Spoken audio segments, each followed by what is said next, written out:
श्री स्वामी समर्थ. नमस्कार स्वामी भक्त हो. माझ्या स्वामी लीलामृत या चॅनलमध्ये मी सगळ्यांचं मनापासून स्वागत करते.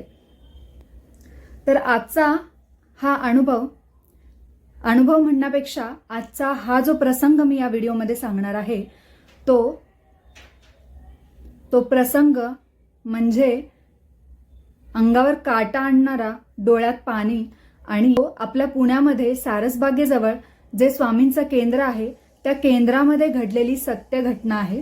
आणि ही घटना, हा प्रसंग ऐकून नक्की तुमच्या अंगावर काटा, शहारा आणि डोळ्यात पाणी आल्याशिवाय राहणार नाही.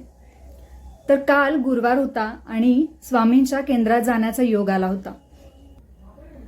हे जे स्वामींचं केंद्र आहे, हा स्वामींचा जो मठ आहे, हा मठ उभा करण्यासाठी ज्यांनी लहानपणापासून खूप कष्ट, खूप प्रयत्न केले, खूप कष्ट झेलले आणि आज आपल्यासाठी इतकं सुंदर स्वामींचं केंद्र खुलं केलं आहे, त्या विद्याताई, त्यांचा या कालच्या गुरुवारी वाढदिवस होता.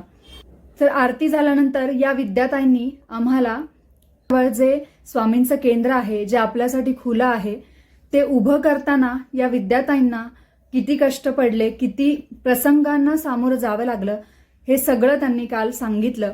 आणि त्याचबरोबर एक प्रसंग असा सुद्धा सांगितला जो मी तुमच्यासोबत आज शेअर करणार आहे.